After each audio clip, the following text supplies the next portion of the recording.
নির্বাচনের একেবারে চূড়ান্ত আনুষ্ঠানিক কার্যক্রম শুরু হয়ে গেছে এবং আজকে যাচাই বাছাইয়ের মধ্য দিয়ে এখন শুধুমাত্র সামনে প্রচার প্রচারণা এবং ভোট প্রদানের অপেক্ষা। তো সব মিলে আজকে খুব একেবারে খুব সহজেই অল্প সময়ের মধ্যেই যাচাই বাছাই কার্যক্রম শেষ হবে এবং আপনি আল্লাহ রহমে খুব সুন্দরভাবে উত্তীর্ণ হয়েছেন কোনো প্রশ্ন ছাড়াই। তো এখন আসলে আপনার নির্বাচনী পরিবেশ সম্পর্কে আপনার অভিব্যক্তিটা একটু বলবেন এবং প্রশাসনের কাছে সুনির্দিষ্টভাবে আপনার কোনো প্রত্যাশা আছে কিনা? আলহামদুলিল্লাহ, সম্মানিত সাংবাদিক বন্ধুগণ, সম্মানিত জনতার একাংশ, আসসালামু আলাইকুম ওয়া রাহমাতুল্লাহ। আলহামদুলিল্লাহ, আজকে ৭১ পাবনা ৪ ঈশ্বরদী আটঘরিয়া এই আসনের যাচাই বাছাই পর্ব ছিল।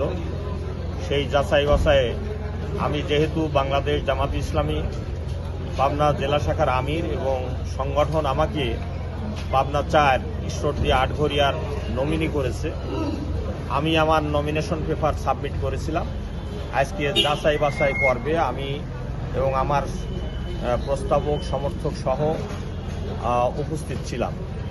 রিটার্নিং অফিসার পাবনা জেলা সম্মানিত প্রশাসক মহোদয় সম্মেলন কক্ষে আমাদের যাচাই বাছাই হয়েছে। যাচাই বাছাইয়ে আমার নমিনেশন পেপার বৈধ ঘোষণা করেছেন রিটার্নিং অফিসার মহোদয়। আলহামদুলিল্লাহ।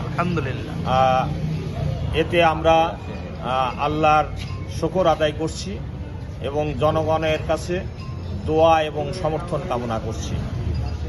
বর্তমান অবস্থায় আমি ইতিমধ্যেই প্রশাসনের সর্বস্তরে জানিয়েছি সুষ্ঠু নির্বাচনের জন্য লেভেল প্লেইং ফিল্ড গঠন করতে হবে। এর জন্য অবৈধ অস্ত্র আছে, অবৈধ অস্ত্র রিকভারি করতে হবে এবং সন্ত্রাসী যা আছে তাদেরকে আইনের আওতায় আনতে হবে। এইটাই হচ্ছে এখন চ্যালেঞ্জ। এই চ্যালেঞ্জ নিশ্চয়ই আমরা প্রত্যাশা করি প্রশাসন সে ব্যাপারে পদক্ষেপ নেবেন এবং বর্তমান অন্তর্বর্তীকালীন সরকার এবং নির্বাচন কমিশন একটা সুষ্ঠু, সুন্দর, গ্রহণযোগ্য নির্বাচন দেশবাসীকে উপহার দিবে, এটা দেশবাসী আশা করছে। সে বিষয়ে ওনারা পদক্ষেপ নেবেন। দীর্ঘদিন দেশের মানুষ নির্বাচনে ভোট প্রয়োগ করতে পারে নাই,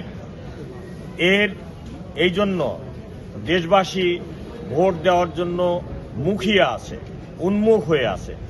পরিবেশ সুন্দর হলে উৎসব মুখর পরিবেশে দেশের মানুষ ভোট দিবে এবং আমি আশাবাদী ঈশ্বরদী এবং আটঘরিয়ার এই আসনে জনগণ এবারে চাঁদাবাজ মুক্ত, দুর্নীতি মুক্ত একটা পরিবেশ সৃষ্টির জন্য দাঁড়িপাল্লায় ভোট দিবে ইনশাআল্লাহ এবং দাঁড়িপাল্লা বিপুল ভোটে বিজয়ী হবে ইনশাআল্লাহ।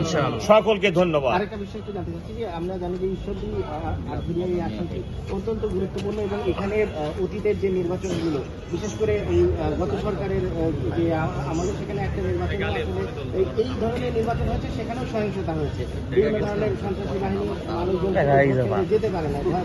তো এখন আপনার এলাকায় চরাঞ্চল হয়েছে, সেসব জায়গায় আসলে আপনি নিজেই বললেন যে অস্ত্র উদ্ধারের প্রয়োজনে সেসব জায়গায় চরমপন্থী সন্ত্রাসী থেকে শুরু করে নানা ধরনের তৎপরতা এবং আপনার প্রচারণার ক্ষেত্রেও আমরা দেখেছি একটা সহিংসতার ঘটনা সারা দেশে আলোড়ন তুলেছে। তো সব মিলে এখন যে পরিস্থিতি, এটাতে আপনি সুনির্দিষ্টভাবে কোনো অভিযোগ আছে কিনা? হ্যাঁ, এ বিষয়ে পরিষ্কার বলতে চাই, গত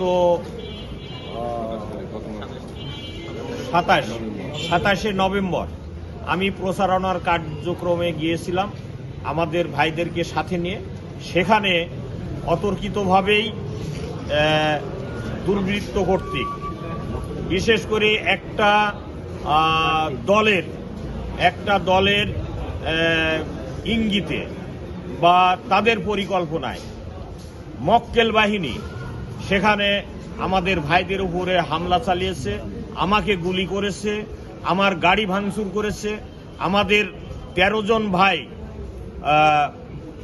আশঙ্কাজনকভাবে আহত হয়েছেন এবং একজন ভাইকে তো আইসিইউতেই রাখা হয়েছে 7 দিন।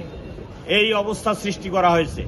এই জন্য আমি সাথে সাথেই সাংবাদিক সম্মেলন করেছি, প্রশাসনের বিভিন্ন স্তরে এবং সামরিক বাহিনী, র্যাব, পুলিশ বাহিনী সকলের কাছে আমি বিষয়টি জানিয়েছি এবং ওনারা কিছুটা পদক্ষেপ নিয়েছেন, কিন্তু এই পদক্ষেপে এলাকাবাসী সন্তুষ্ট নয়।